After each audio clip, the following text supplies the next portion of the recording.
तुम्ही जागृत राहा तुमच्या इथे। शिरसोली रोडवरील एकलव्य नगर या जमिनीवरती आदिवासी बांधवांनी अतिक्रमण केले असल्याचं जळगाव महापालिकेने म्हटलं आहे आणि जळगाव महापालिकेच्या वतीने महापौरांनी यांच्यावरती अतिक्रमण विभागाच्या माध्यमातून मोठी कारवाई करण्याचा निर्णय घेतला होता। मात्र त्यानंतर जळगाव महानगरपालिका महापौर ह्या भाजपाच्या आहेत आणि त्यांच्याच युतीतील अजित पवार राष्ट्रवादी गटाच्या ज्या प्रतिभाताई शिंदे आहेत त्यांच्यामध्ये लढत पाहायला मिळत आहेत। आपण जळगाव महापालिकेच्या मैदानात आहोत, महापालिकेत आहोत आणि या ठिकाणी जर बघितलं तर अतिक्रमणाच्या विरोधामध्ये आदिवासी बांधव या ठिकाणी एकवटलेले आहेत आणि या अगोदरही आदिवासी मंत्री यांनी घेराव घातला होता आणि आदिवासी मंत्र्यांनी देखील म्हटलं होतं की या निर्णयासंदर्भात जळगावचे जिल्हाधिकारी हे बैठक घेतील आणि त्याच्यावरती निर्णय सांगतील। त्या संदर्भातलीच बैठक आज महापालिकेत बोलवण्यात आली होती। मात्र ती बैठकीमध्ये नेमकं काय झालेलं आहे हे आपण जाणून घेणार आहोत। ते काय सांगणार, या ठिकाणी महायुतीमध्येच लढत पाहायला मिळते आहे।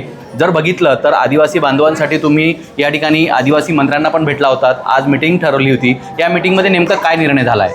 नाही, मुळामध्ये हा महायुतीमधली लढाई नाही आहे। महापौरांच्या गैरसमजीने घेतलेल्या भूमिकेबद्दलची ही एका व्यक्तीनं जी एका पदावर बसली आहे त्यांच्या चुकीच्या भूमिकेमुळे आम्हाला हे सगळं करावं लागलं। त्यामुळे पहिली गोष्ट तर महायुतीचा हे नाही आहे। मला विश्वास आहे महायुतीचे गिरीश महाजन साहेब असतील, पालकमंत्री गुलाबराव पाटील असतील, आमचे नेते अनिलदादा असतील पाटील, हे तिघं मिळून याच्याबद्दलचा तोडगा काढतील। महायुतीमध्ये बिलकुल कुठल्याही प्रकारचा खोडा किंवा मिठाचा खडा पडलेला नाही आहे। निश्चितच, पण एकीकडे बघितलं तर महायुतीची सत्तावरती आहे, पण तरीसुद्धा तुम्हाला आज आंदोलन करत तुमच्या आदिवासी बांधवांच्या मागण्यांसाठी तुम्हाला या ठिकाणी आंदोलन करावं लागतं आहे, वारंवार पायपीट करावी लागते आहे।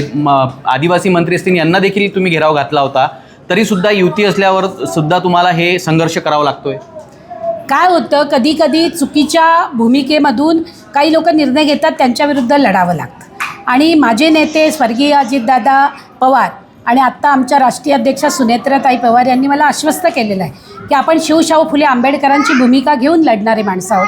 त्यामुळे शेवटच्या माणसाच्या न्यायासाठी आपण लढलं पाहिजे आणि म्हणून जर संवादानं प्रश्न सुटत नसेल तर हेगेल जसं म्हणतो की आधी संवाद, वाद, प्रतिवाद, संवाद हे सूत्र आहे आमचं आणि या सूत्राप्रमाणे आम्ही त्यांच्याशी आज संवाद करायला आलो होतो। जिल्हाधिकाऱ्यांना दुर्दैवानं पुरेशी माहिती नव्हती याच्याबद्दलची त्यांच्याकडे आणि त्यांना नीट महापालिका पण त्यांना ब्रीफ करू शकत नव्हती, म्हणून त्यांनी वेळ मागून घेतलेला आहे आणि जिल्हाधिकारी अतिशय संयमी न्याय देणारे आहेत हा विश्वास आम्हाला असल्यामुळे आम्ही त्यांना उद्यापर्यंतची वेळ दिलेली आहे। त्यांनी आम्हाला त्या संदर्भामध्ये सांगितलं उद्या पुन्हा आम्ही भेटणार आहोत त्यांच्याशी आणि चर्चा करणार आहोत। पण एकीकडे बघितलं तर एकलव्य नगर ज्या ठिकाणी स्थापित झालेलं आहे ती महापालिकेची जागा म्हटल्या जाते, जवळपास 13 एकर जमीन असल्यामुळं ती जागा विकल्याचा आरोप असा महापौरांनी या ठिकाणी केलेला आहे।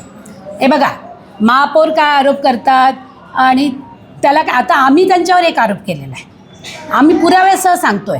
आमचं म्हणणं आहे की महापौरांचे पती हॉटेल इम्पेरियाचे मालक त्यांनी रेस्टॉरंट आणि बारचं परमिशन घेतलेलं आहे, पण तिथे मात्र ते लग्न करतात जिथे खाली पार्किंग आहे त्याच्यामध्ये, म्हणजे तिथे त्यांनी लग्नाचा हॉल केलेला आहे, हे त्यांनी त्याच्यावर केलेलं अतिक्रमण आहे। त्यांचे सासऱ्यांची काशीनाथ हॉटेल आहे, त्या हॉटेलमध्ये एक पूर्ण रस्ता जो आहे तो त्यांनी गिळंकृत केलेला आहे। त्यांच्या 2 शाळा आहेत, त्या 2 वेगळ्या ओपन स्पेसमध्ये आहेत आणि 10,000 स्क्वेअर फूटवरती त्या आहेत, पहिले त्या काढाव्यात हा आरोप आम्ही केलेला आहे। मग आता आम्ही त्याच्याबद्दलची मागणी पण केलेली, माहितीचा अधिकार पण दिला आहे आणि कारवाई करण्याचं पत्र पण दिलेलं आहे। महापौरांना जर इतकंच वाटत असेल की जळगाव शहर सगळंच स्वच्छ करायचं तर आपल्यापासून सुरुवात करावी, आम्ही त्यांचा जाहीर सत्कार करू। पण 13 एकरमध्ये हे अतिक्रमण आहे का?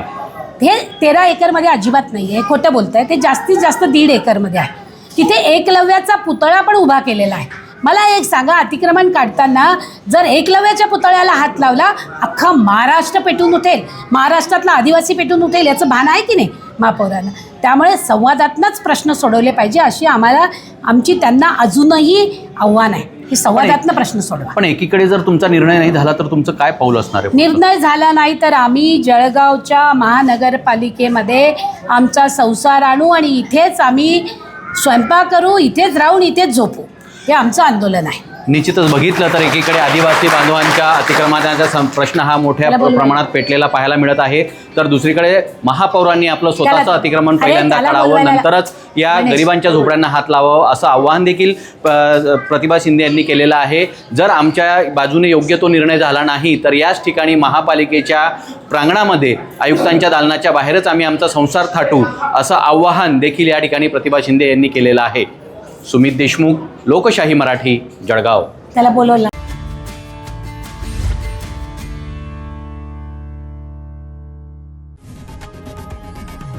लोकशाही मराठी ऐका, पहा, जागरूक रहा.